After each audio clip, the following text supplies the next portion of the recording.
বাংলাদেশের কি এবার পুশব্যাকের কাউন্টার পুশ ইন? ভারত কড়া অবস্থান নিচ্ছে বাংলাদেশি অনুপ্রবেশকারীদের নিয়ে। দেখলাম পুশব্যাকের পর পাল্টা বিজেপির তরফে পুশ ইন করানোর চেষ্টা হলো জলপাইগুড়িতে। এবার ভারতকে ভারতের ভাষায় জবাব দিচ্ছে বাংলাদেশ। গণ অভ্যুত্থানের পর থেকেই বাংলাদেশের সাথে দুশ্মনী করে যাচ্ছে ভারত। নতুন বাংলাদেশকে বিপদে ফেলতে সব রকম প্রয়াস করে গিয়েছে নরেন্দ্র মোদী। প্রথমে বাংলাদেশিদের মেডিকেল ভিসা বন্ধ করে দেয়া, এরপর ভারতে বাংলাদেশের রপ্তানি বাতিল এবং ট্রানজিট সুবিধা বাতিল করার মাধ্যমে ডক্টর মোহাম্মদ ইউনূসের নেতৃত্বাধীন সরকারকে বিপাকে ফেলতে চেয়েছিল ভারত। এতেও কাজ না হলে এবার বাংলাদেশের রোহিঙ্গা এবং অবৈধ গরিব ভারতীয়দের পুশ ইন করছে ভারত। ভারতীয়দের জোর করে বাংলাদেশে পাঠিয়ে দিচ্ছে ভারতের বিএসএফ। বিএসএফের দাবি তারা ভারতীয়দের নয়, বরং বাংলাদেশি অনুপ্রবেশকারীদের পুশ ইন করছে। দাদারা ভেবেছিল বাংলাদেশ তাদের এই কার্যক্রমের জবাব না দিয়ে হাত পা গুটিয়ে বসে থাকবে। ভারতীয়দের ভুল প্রমাণিত করে এবার বাংলাদেশের ভেতর থাকা ভারতীয়দের ঘাড় ধাক্কা দিয়ে বের করে দেওয়ার কাজ শুরু করেছে বিজিবিও। ভারতের পুশ ইনের জবাবে বাংলাদেশের পক্ষ থেকে পুশব্যাক করা হচ্ছে। এতে পশ্চিমবাংলার মিডিয়ার ঘুম হারাম হয়ে গিয়েছে। কি বলছে তারা, আসুন তা দেখি। বাংলাদেশের কি এবার পুশব্যাকের কাউন্টার পুশ ইন? আসামে বিএসএফ এর পুশব্যাকে বাধা বাংলাদেশ বর্ডার গার্ডের সে ছবি গতকালই আপনাদের দেখিয়েছি। এবার জলপাইগুড়িতে বাংলাদেশের যুবককে ভারতে ঢোকানোর চেষ্টা বিজিবির। এই ঘটনাগুলোই প্রশ্ন তুলে দিচ্ছে বাংলাদেশ প্রশাসনের অবস্থা নিয়ে। পুশব্যাক নিয়ে বাংলাদেশের সেনাবাহিনীর ডিজিএমও দুদিন আগেই ভারতকে হুঁশিয়ারি দেন। একই সুরে সরব হন ইউনূস সরকারের স্বরাষ্ট্র উপদেষ্টা জাহাঙ্গীর আলমও। ভারত নিয়ম মেনে পুশ ইন করছে না বলে তিনি অভিযোগ করেন। বাংলাদেশে বেকারত্ব চরমে পৌঁছেছে, ব্যবসা বাণিজ্যের দফা রফা, তার মধ্যে ঘাড়ে 13 লাখ রোহিঙ্গার বোঝা, যার সঙ্গে জুড়েছে ঘাড় ধরে তাড়ানো অবৈধ বাংলাদেশিরা। তাই একদিকে রোহিঙ্গা আর অন্যদিকে ভারতের পুশব্যাকে এই মুহূর্তে স্যান্ডউইচ অবস্থার। তাই কি পুশব্যাকের কাউন্টার করতে পুশ ইন? আরো বিস্তারিত এই বিষয়ে জানতে কথা বলবো এই মুহূর্তে আমার সহকর্মী প্রসেনজিৎ আমার সঙ্গে রয়েছেন। প্রসেনজিৎ, এটা কি বাংলাদেশের কাউন্টার পুশ ইন স্ট্র্যাটেজি?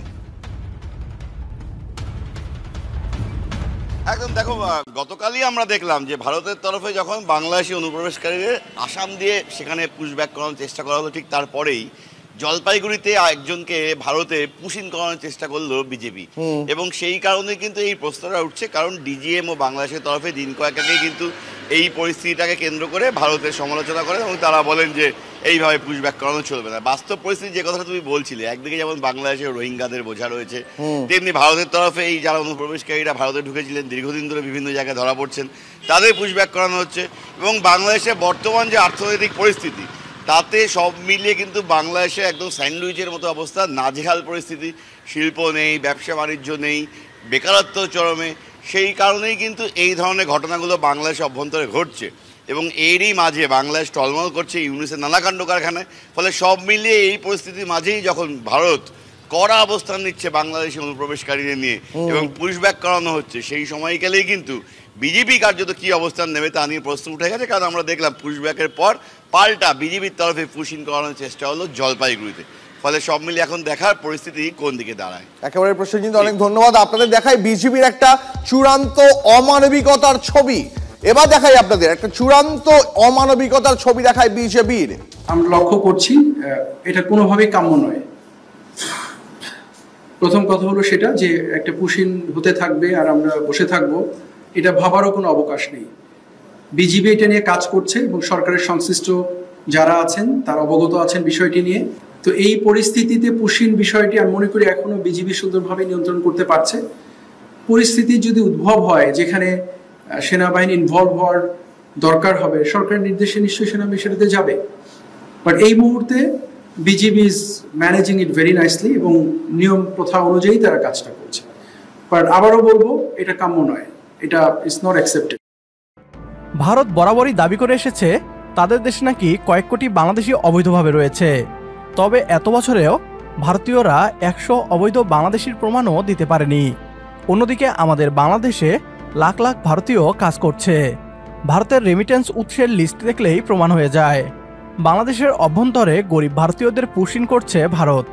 বিশেষ করে বেছে বেছে তারা ভারতীয় গরিব মুসলিমদের বাংলাদেশে পাঠাচ্ছে। তাদের হাতে ভারতের আধার কার্ড এবং জাতীয় পরিচয়পত্র থাকার পরও বাংলাদেশে পুশ ইন করছে ভারত। এবার বাংলাদেশের পক্ষ থেকেও যাচ্ছে রিয়াকশন। বিজিবি ঘাড় ধাক্কা দিয়ে ভারতীয়দের ফেরত পাঠাচ্ছে।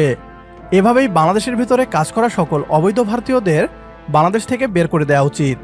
একমত হলে কমেন্ট বক্সে ইয়েস লিখে জানিয়ে দিন আমাদের। সেই সাথে ভিডিও শেয়ার করে দেখার সুযোগ করে দিন আপনার বন্ধুদের। পরবর্তী ভিডিও দেখার আমন্ত্রণ জানিয়ে বিদায় নিচ্ছি আজ। আল্লাহ হাফেজ।